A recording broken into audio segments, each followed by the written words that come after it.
Awesome. Um, So she was telling me that she wanted me to talk with you about follow-ups, potential spin-offs. yeah, So can you give me a little bit more insight into exactly what you'd like to discuss today? absolutely. So I've been with Heather for about 5 years, and I work for her in a fractional capacity. Most recent title that I think, as we said, really encompasses all that I do for her is a fractional chief of staff. So I'm Mhm. assisting her in everything from trying to book and generate new business Mhm. to making sure that everything's secured with that event, as well as the logistics and the follow up after. So she's a bit unique because I have several clients that I work with. She's a bit unique in the sense that she is booked exclusively through her speakers bureau. So, what we're trying to figure out is we do additional outreach for consulting and speaking work beyond what the Bureau does, but we're just trying to make sure how are we capitalizing on every opportunity to the fullest with follow up and all of those things. Crystal is known in the industry for being particularly excellent at doing that. And as we know, there's so many people reaching out for every opportunity. As Heather and I said, we just need to make sure once we secure that, that we're really, we're squeaking every dollar and every opportunity to serve out of that client. Yeah. Yeah. So she's exclusive to a bureau, which She means is, that yes, it's just one bureau and it there's is. nobody else coming. Okay. Yep. So it's a bit unique. Now, a lot of the outreach that I'll do for her sometimes will be more consulting because of that. Because, for Mhm. example, even if I were to reach out with a speaking opportunity and they respond, it still needs to get fed back to the Bureau. So in some ways, it's great you have someone advocating for you. In some ways, it can also obviously be a little bit restrictive. And in Mhm. some instances, she's on the pre-call, some she isn't. So we're just trying to make sure how are we positioning her for the most opportunities?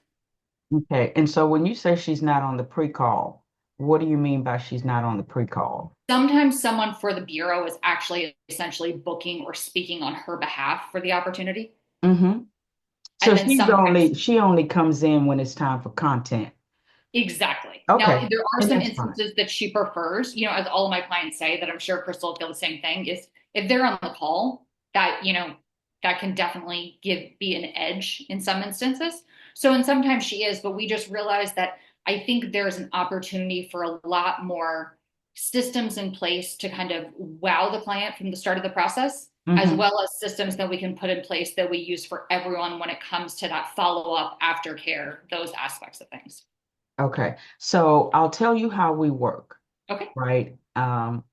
And because every speaker is different, Yes. right?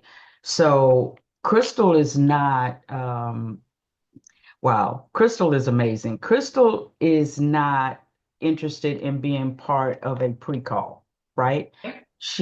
If a bureau is representing her, she lets them do their thing. If Yep. they're good at closing and can get the deal, she's good. The only time Crystal gets on a call is when we've gone to contract, we know this event is happening, and now it's time to talk about content, Okay. right? That's it. No trying to convince them that she's the best for this or anything like that, right? So we're not sending out anything to add to whatever the bureau is doing. We're Okay. not, we let them do their thing and that's it, right? Um, Now, when we talk about the processes of what we do in terms of what happens after the event, Mhm. after the event, then we're looking at anything that comes from Talkadot, right? Okay. So Yep. we have our client relationships manager. So let me give you a little background. Perfect. So like I'm Crystal's manager. Mhm. I manage the team pretty much like you. I manage the team. I'm in charge of all logistics. Any communication, it happens through me, right? Okay. Well, we have Faye, who is our client's relationship manager. Faye is responsible for making the client feel good, right? Giving them white glove treatment, making sure that they have everything they need. We're, providing the client with a gift after the event. Um, and so when it comes to Talkadot, and speaker flow, then she's in the part of that communication, Okay. right? So we take everything that comes from Talkadot, and then we have like a three-part follow-up Yep. process, right?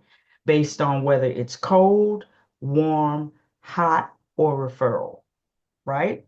Yep. But we're just massively sending out emails, Yep. right?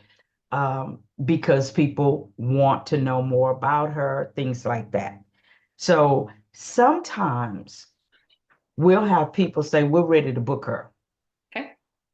If it's through a bureau, then we don't actually do the work because Yep. we're not going to do the bureau's work Yep. and they get the commission.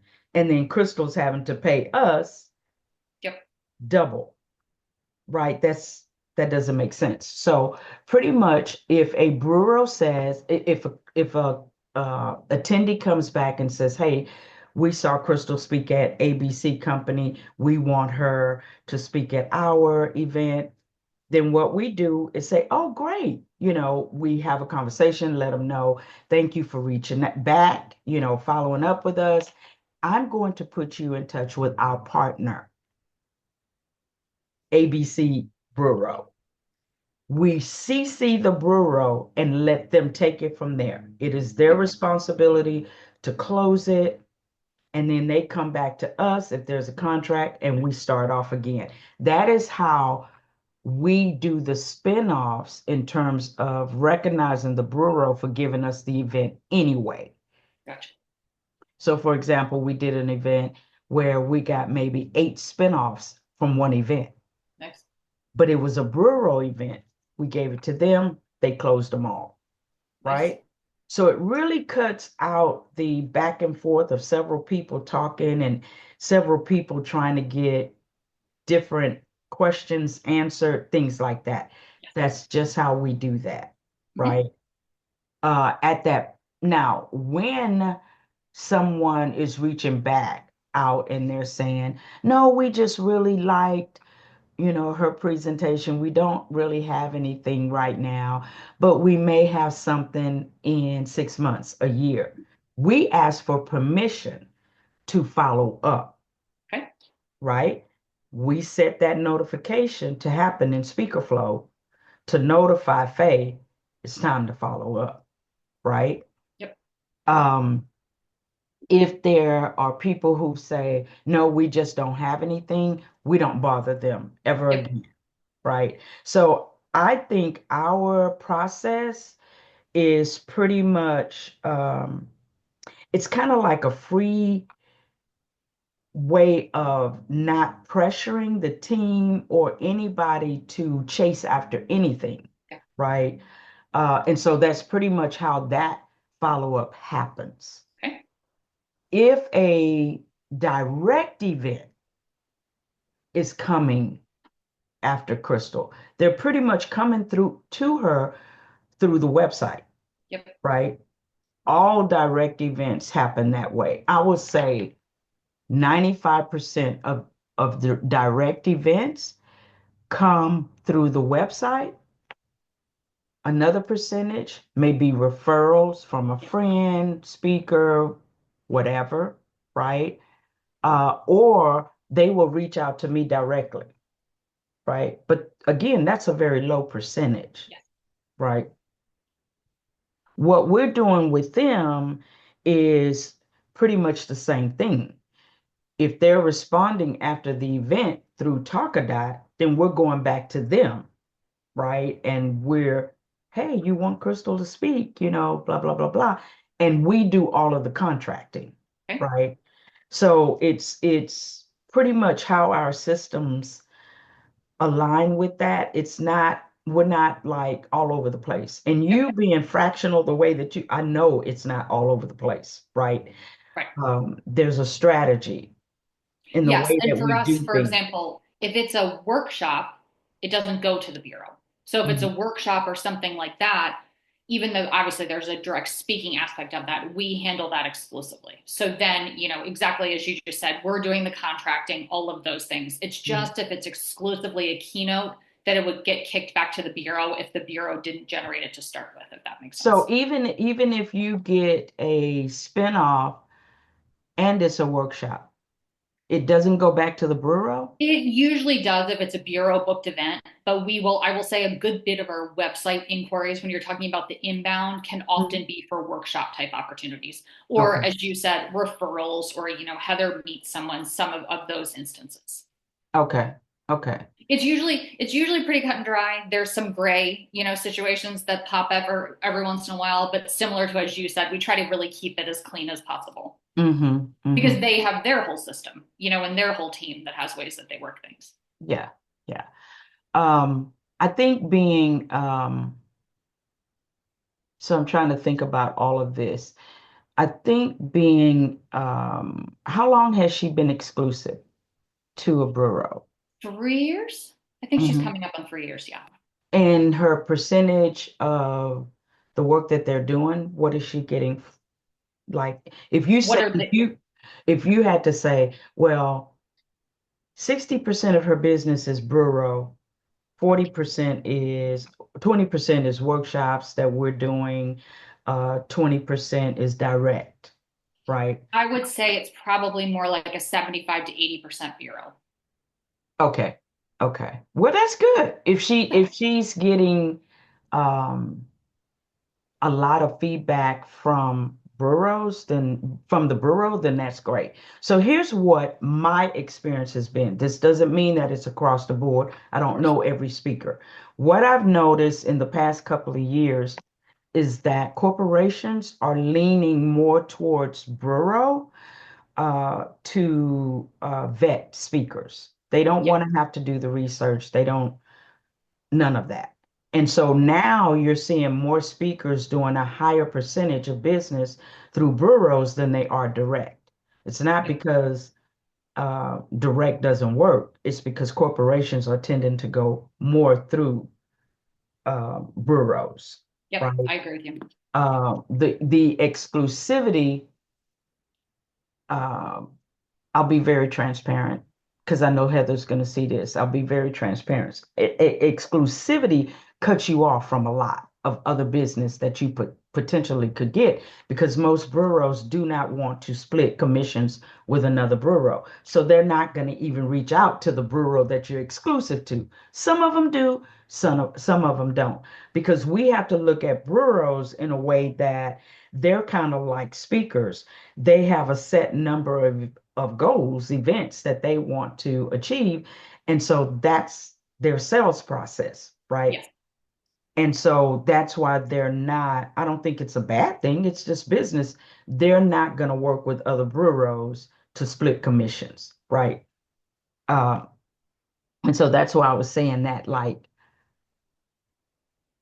it's very interesting when speakers choose to be exclusive to a bureau because of the enormous business that they can lose because of that. Yeah. And it can definitely, and it's like it can go both ways because she's the only speaker I've ever worked with that does have an exclusive, bureau relationship. Hmm. And then it's like the opposite side of it. She has a different relationship and level of rapport with this bureau. So Hmm. I'm like, yeah, I completely agree with you. And she recognizes that this as well, that there's pros and cons to, both of these opportunities, Hmm. but we just want to make sure with follow up, whether it's bureau or otherwise, that just we're kind of maximizing on all opportunities and really making it the best experience for the Yeah. client. Yeah. And I think that the follow-up process is pretty much, you guys seem to be already doing that, right? So the follow-up process is actually looking at the fact of how you're getting these potential leads that are coming in, sending that information over to the bureau and letting the bureau close it. Um, again, like I said earlier, having several people trying to close one event can get an event not closed, Right. Yeah, right? this is true. Um, Too much follow up can result in zero response. yeah, too much follow-up, and Yep. at the same time, it can seem desperate Yep. even though a speaker doesn't have to be desperate, but it can appear to look desperate, Yes. right? And so because bureaus have the opportunity to choose between so many different speakers. They're just trying to get the event, right? Um, so again, our follow-up process is just if it's related to a spinoff, we send it to a bureau, Mhm. right? If it's a direct, then we do a three-part follow-up. Yep. We're reaching out based off on what they said in Talkadot. Mhm. If we don't hear from them within 3 days, we go back, hey, here Yep. we are, right? And then the third time we let them know this will be the last time we reach out because we don't want to overwhelm their email or anything like that. We don't want to give a feel of, hey, you said this and we're desperate and we got to have this. No, we want to do it in a way that makes them feel comfortable with the way that we're following up. Depending on what they say, because every event is different, we'll even pick up the phone and try to call, Yeah. right? Leave a message and then send an email saying, we attempted to reach out to you, right, by phone, right? If you would like to set up a time to discuss this, give us, 10 minutes to discuss this, Yep. and we'll do that. Now, we've got a lot of conversion that way, right? Uh, but I think it's all in your wording for the follow-up process, and I can show you what that looks like. Okay. Let me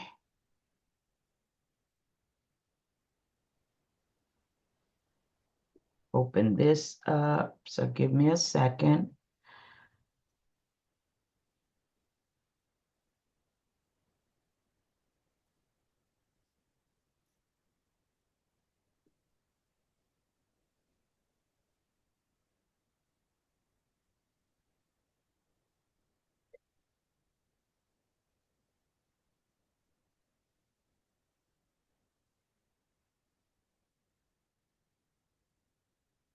I'm going to share my screen. So this is how Faye follows up.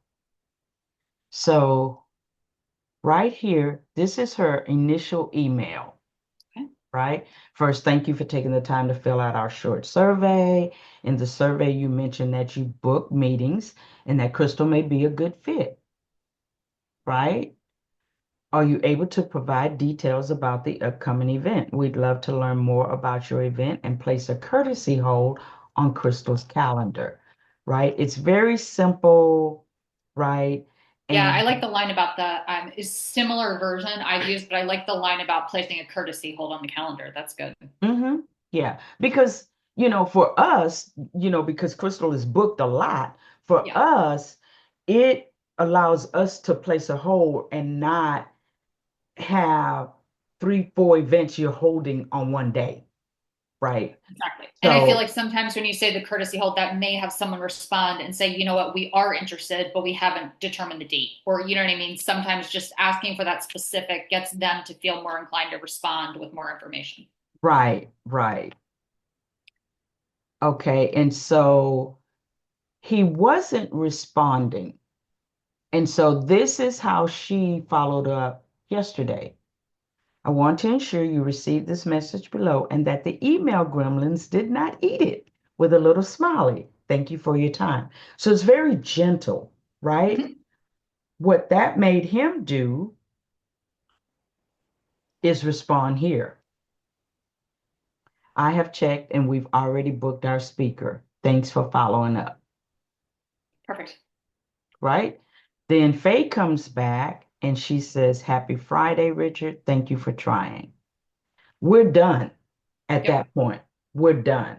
Now, will Faye look at this maybe 6 months to 7 months out Yep. and see if they've announced their next event or anything like that? Yeah, she will. And then she'll like reach back out. Have you chosen your speakers?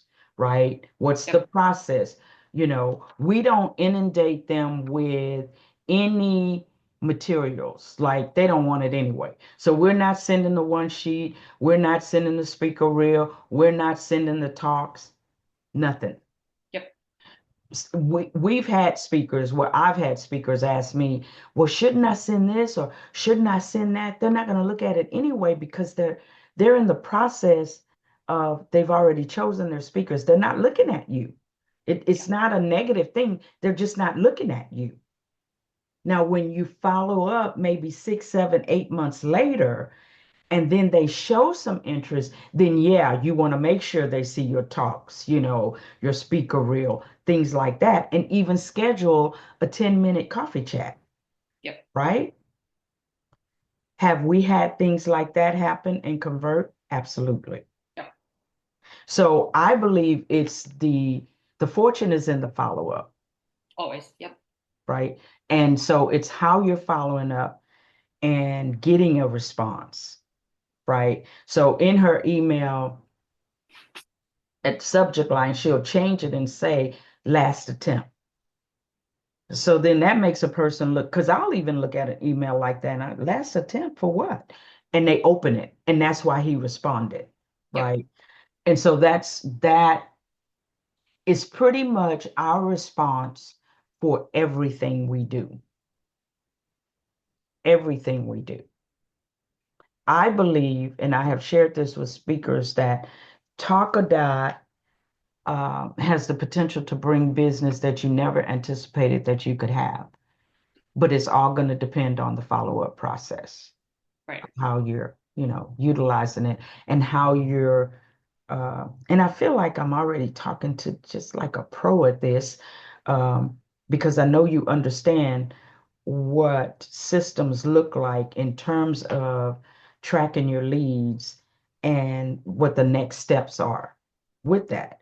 So that's pretty much it. I don't think you all are missing anything, um, unless you don't have a strategy of how many times you're following up. No, I mean, I think Mhm. you're right. I think with that three sequence seems to really kind of be that sweet spot with people and being direct, where you kind of essentially say like, last call, or if you want me to no longer follow up, let me know, that type thing. Now, Mhm. you referenced that she's responsible for the gift. So what is your all's process with that? We've had some challenges streamlining that, a few different things of I mean, this may sound ridiculous, but getting whatever the correct address is for the person that you want to send it to.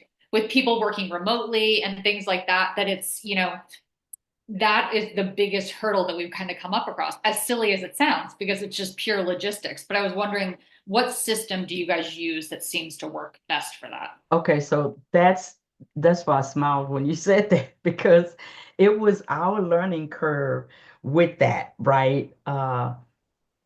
So literally what I would do when I was doing it, because it used to just be me and Crystal, Okay. right? Faye's been with us 3 years, right? I've been Yep. with Crystal. This is our 10th year. So, so what I would do, I would like look at the website. At that time, I would look to see what their address is. If they didn't have multi offices in different cities and states, well, I knew that was the address, and that's what I used, and I sent it, right? But what we learned was doing that, sometimes people didn't receive it. Sometimes it was the wrong address. Who would think it was if that's the address you got on your I website, know. right? So it's a lot of different things. So what we ended up doing with that, we will reach out to the bureau. We will ask the bureau because Crystal wants to show a token of appreciation. Can you verify the emails for this person, and this person? Now, I used to send them after the event. Okay. Faye does it after the content call Okay. because whomever is on the content call that is a part of making sure that the event is going to go well, whether that's the on-site person, because we ask who is her on-site person, right? Um, whether it's it really doesn't matter. The people on the content call are people who have had an initial relationship with her, whether it's Yep. 5 minutes, 20 minutes, whatever. And so we thank them for that. And so Faye will send that after the content call. So she will reach out to the bureau and ask them, would you mind getting the mailing addresses where packages are allowed? Because some PO boxes don't, Yeah. right? And the bureau will get it. Or they'll come back and say, oh, the client appreciates it so much, but that's not necessary. In other words, they don't want that. I don't understand it, but they literally don't want you to have whatever address that is, right? It's interesting. Some too in financial services, and some of them they actually have government restrictions that they cannot accept Yes. things. I had a client years ago, we joked that I'm like, lesson learned. I'm like, she said about 50% of the Christmas of the holiday gifts, I'm like, got sent back to you. She was like, yeah. Mm-hmm. Mm-hmm. Yeah, absolutely. And so that's how we pretty much will handle that. Now, Faye, once that gift is sent, she will follow up to make sure they received it. Or if they don't just come back and say, "Oh my gosh, thank you so much for da da da da da Yeah. da," then she wants to make sure they received it, Yep. right? And so that's pretty much the process. We don't go directly to them if it's bureau related. If Makes it's sense. direct, then yeah, we go directly to them and say, "Hey, we need your address." Do You know. you, I mean, you don't have to disclose what it is. Do you send the same gift to all of your clients? Hmm. Okay. Yes. We've sent things like personalized journals with their names on it, luggage tags. Um, what else?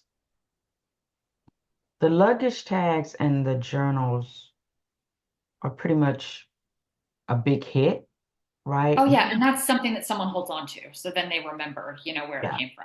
We don't send them anything like a mug with our name on it, right? Right. Yeah. No. They're like, okay, let me put that on the shelf with all the 15 other Yeah. ones I'm I gonna have. put pens in that one. Yeah. So No, it's personalized. yeah, Like, I think that's a point that I think I think that's important and memorable. What does your process or your follow-up process look like? Let's say it's an inbound lead directly to Crystal, no bureau involved. mhm. Well, those follow-ups are still going to come through the same way the bureau follow-ups come through. Talk a dot.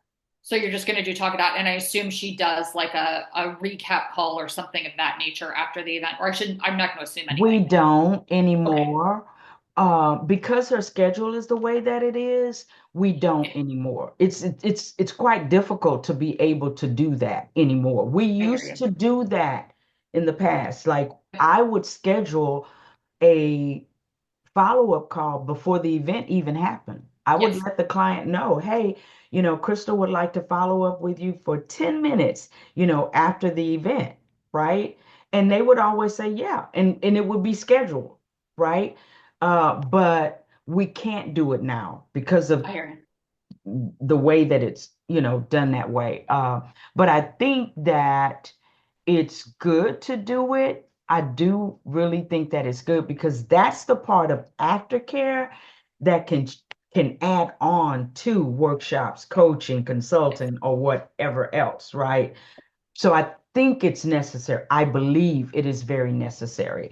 And it's something that you can ask for before the event. So I let's agree. say whenever you're doing all of your logistical things, like you're getting, hotel confirmations, flights, and all of that, you're sending it to the client, then basically you're asking them, that she would love to follow up after the event to make sure you're satisfied with her presentation, the attendees' responses to that, things like that. That's when she can go into the conversation based off of whatever they're saying on that call and picking up that moment to add something else. Yep.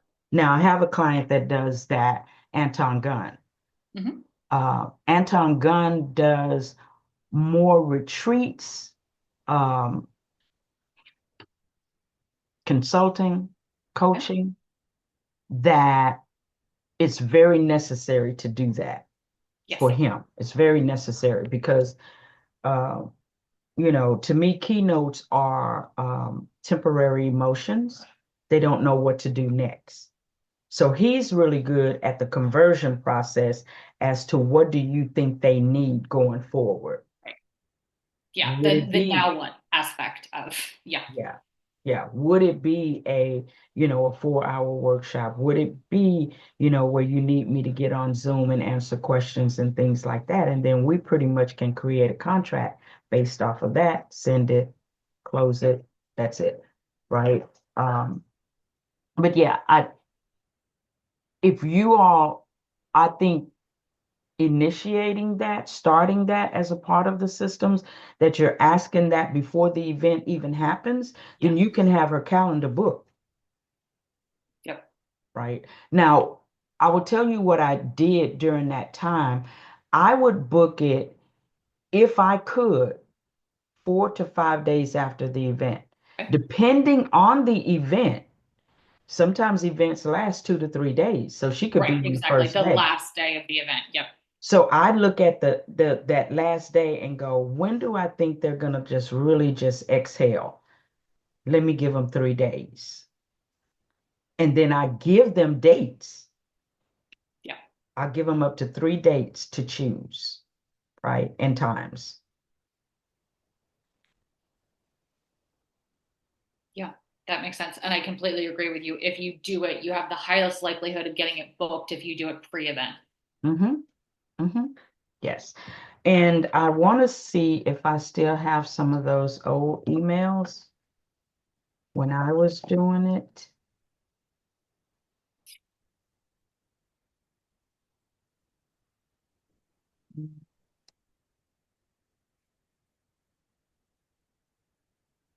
I'm gonna look for them. I don't see them right now because that was so long ago when I did that. Yeah.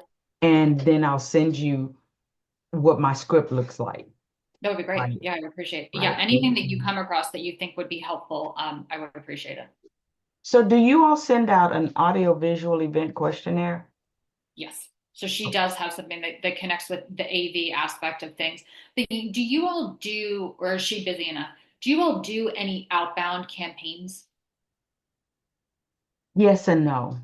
Okay. And I say that simply because it's not haughty, it's not proud, it's not arrogant.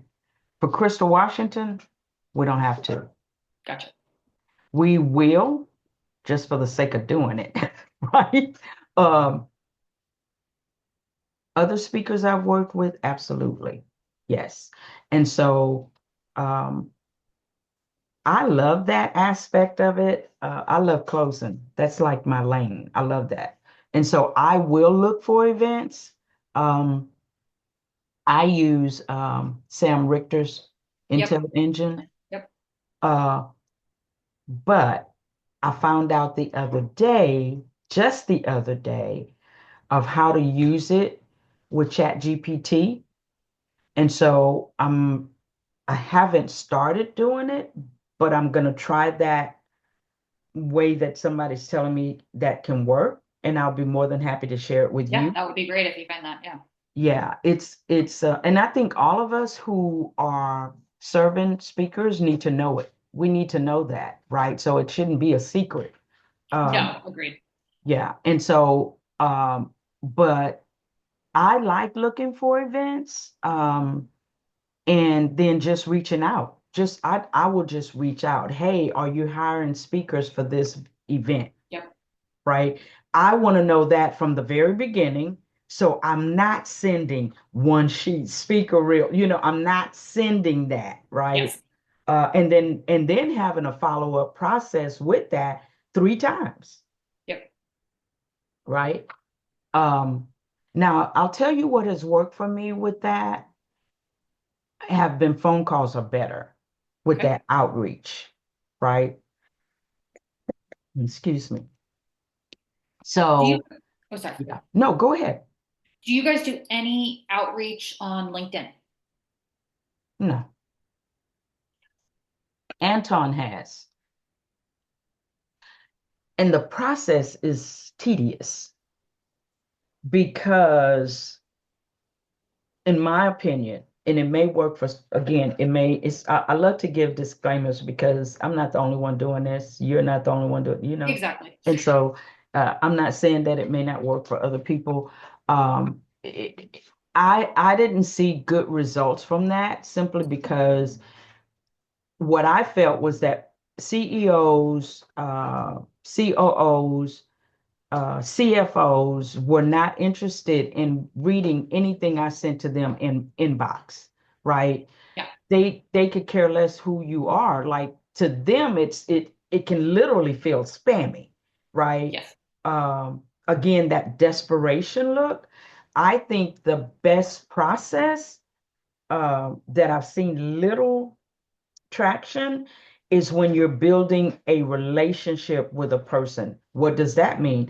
Looking at CFOs, Yep. COOs, CEOs, and commenting on their content, like with a really good Yep. comment, not, yay, this was great. No, no, literally talking about what they're talking about or asking them a question to clarify what they're talking about. So that makes them go, oh, this person is interested in me, Yeah. right? You can build a relationship like that. Then they're going to ask you, what do you do? Da da da da da da da. Boom, there you're in the door, right? Yep. That relationship can happen in terms of like contracting, maybe up to a year, right? It can take a year for that to It happen. can. It's, yeah. What did Heather met someone on a plane that she's now working with, but I think we figured out like it was almost 2 years. Hmm. And it was the CEO that she sat beside on the plane, but we're just, sometimes it just takes time. Budget gets shifted this way or that way or any of those things. And I think that that's great because had the conversation not happened, the event wouldn't happen, whether it's a Exactly. year or 2 years or whatever, right? Which And can it's turn just, into and more that are events. exactly. And I think that organic connection, it also makes you always think. Sometimes Mhm. we get like, okay, you know what? Finance really likes us or healthcare really likes us. And remember, for a lot of speakers out there, their Mhm. message, they customize their content, as I know Crystal does and Heather does. So it's the message is Yeah, applicable to everyone. It's just how you're presenting it to them. exactly, exactly. So, if you don't mind, I know we don't have that much longer because you've got to go, but share a little bit with me about Heather. What is her primary message or industry per se? Heather really speaks primarily on leadership. So she just came out with her fifth book, I believe. So Hmm. caring leadership is really kind of her trademark on the umbrella of, Hmm. over everything that she does. The Art of Self Leadership was her most recent book. So really how you show up for yourself as well as the people that you lead. With her industries, she has done a lot of work, and her message really resonates in the healthcare Hmm. industry. But Hmm. then we've also, she just got a huge opportunity with a large state electrical corporation. So, it's interesting to see kind of where that comes about. So she's done healthcare, finance, a lot of different industries of really getting people to see the fact that, some people will think the whole caring leadership, like that's a soft skill, Yeah. but realizing how that's an essential skill for your bottom line. Yeah. I think that healthcare is also, believe it or not, working in the future of AI, Yeah. right? Um, yeah, because people really need help in knowing what to do in terms of uh, especially leaders right now, because they they feel watered down right now. Um, because they feel like anything that's being said can be toppled over them in this current Yes. climate. And that's why I was asking that. And also asking for the reasons of does she have any topics that are related to the future of leadership? Not specifically in the sense of like there's not a title yet that's out there about the future of leadership, but it really is how do you build your resilience and your skill set and your, she has a book, The Art of Active Listening. So how do you really fine tune your skills to show up for your people and also make your people want to show up for you and your company? How when we create this environment, so regardless of whether we're dealing with COVID, layoffs, as we know, the uncertainty is now synonymous with business. So there's a Mhm. constantly in the ever evolving landscape of business. How do you consistently show up? How do you support yourself as well as your team in a Mhm. way that's authentic? And that's Have them good. show up, as their best versions. That's good. But also a tip for her Yes. is create a topic around the future of work and Okay. leadership. What we've been seeing are a lot of corporations are looking for future topics. Like we had somebody come to us the other day and they were like, future. I don't want to hear anything else. It's like future. My audience is craving that they're like craving like what in industry every industry. I believe that she needs to be pitched in more industries now. Yep. What I was consulting a speaker with a couple of days ago is take advantage of the now opportunity that may change. Our climate changes, right? Yep. And so take advantage of an opportunity for now. Will that topic stay there, whatever she creates right now? Will it stay there and be relevant next year? We don't know, Yep. but we want to get whatever we can get Yep. from it right now, right? Yes. And look for industry, not just health. Well, like you said, she does financial as well, but even like her getting this electrical Hmm. company. Okay, start looking for those same type of Yep. companies within that industry and pitching her for that. I think that that's something that we can talk about in our next conversation Perfect. in terms of what type of wording that looks like, how you're going to pitch her, how massively you're going to pitch her, and who you're going to pitch her to, Yep. right?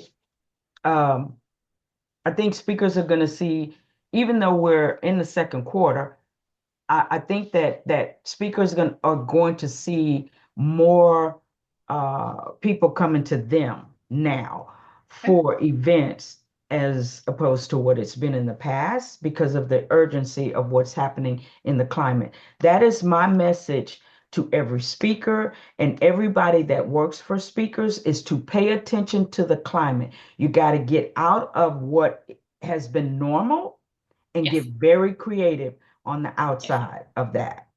And it's working. It's literally working. I agree. Two of my like words for this year are creativity, curiosity and creativity. Because I think it's like you do have to, it's very easy, particularly people like Crystal and Heather that are both excellent, accomplished speakers. Yes, Just because it's work doesn't mean that it's the way forward. that's right. That's right. And I like that you said she speaks on resilience. That's Yes. a huge word right now, right? Yeah. Yeah, that right there. So Yes.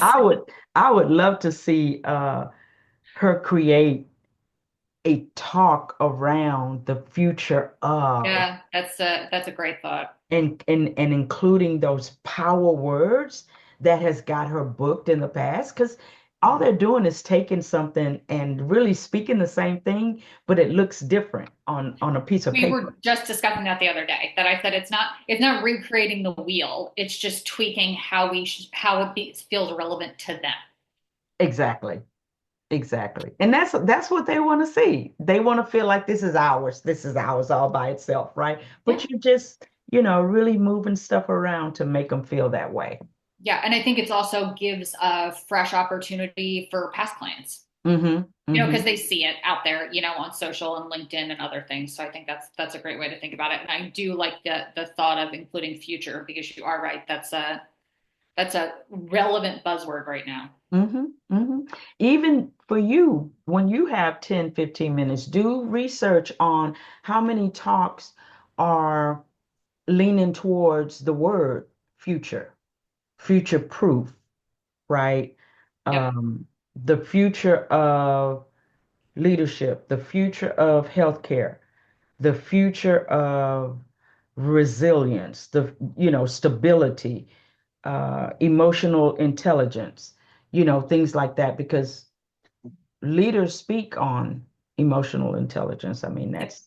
that's what they do, right? So, like, look for talks like that, right? And then you all just brainstorm. And then once you do that, then you know to send that to the bureau so they'll have the new talk, Yes. right? Uh, and then can be well, because she's exclusive to a bureau, can she is are her direct events that come to her have to be related to the bureau? Or Only is if the they're bureau exclusively a keynote. So if someone comes in and says, I have a keynote that I want to book you with for, then that goes directly to the bureau. If someone comes in and says, I want to talk to you about a workshop or consulting, that stays with us.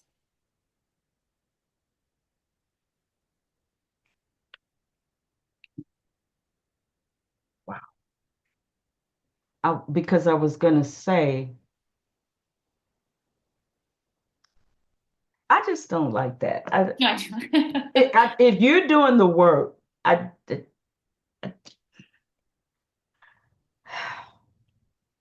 yeah, I just, Yep. I listen, I understand that side of it. yeah. So I was just thinking, like, because you could even do pitches to event planners, Mhm. but if anything comes from it, yeah, you got to give it to them. But that's okay if that's her model, the way she wants it.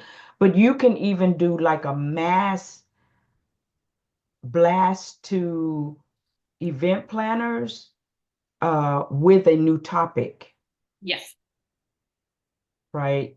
Um, And the other thing is too, that is nice is the bureau that's exclusive to her, they do emails on a regular basis. So they will feature a speaker and send it out to all of their people when it's a new topic, a new yeah. speaker, something of that in that nature. Oh yeah, their bureaus are real good about that.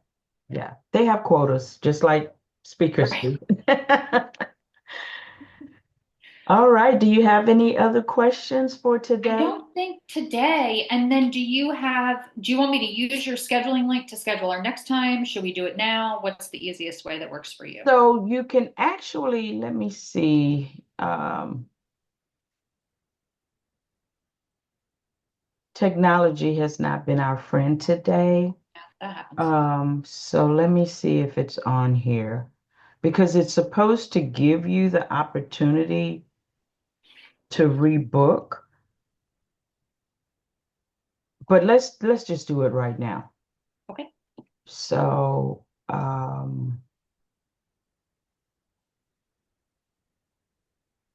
when would it be good for you to meet again? I won't be in the office on the 9th. Okay.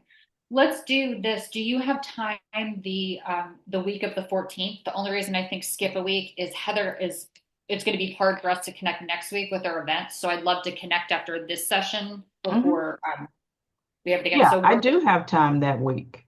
perfect. What about I noticed on your initial schedule you tend to have time in the afternoon on Tuesdays. Could you do the afternoon on the 15th? Okay, so I am available after what is happening on the 15th? Let me see. I have too many calendars. Do, do, do, do, do, do, do.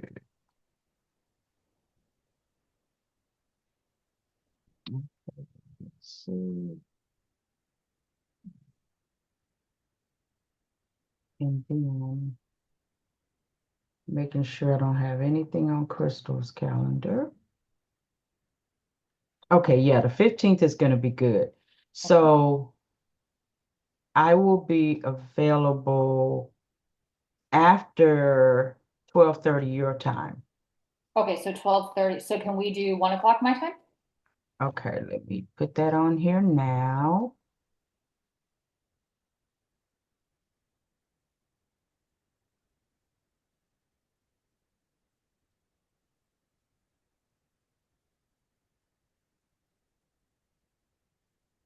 That would be, you said 1 o'clock? Yes, please. Okay.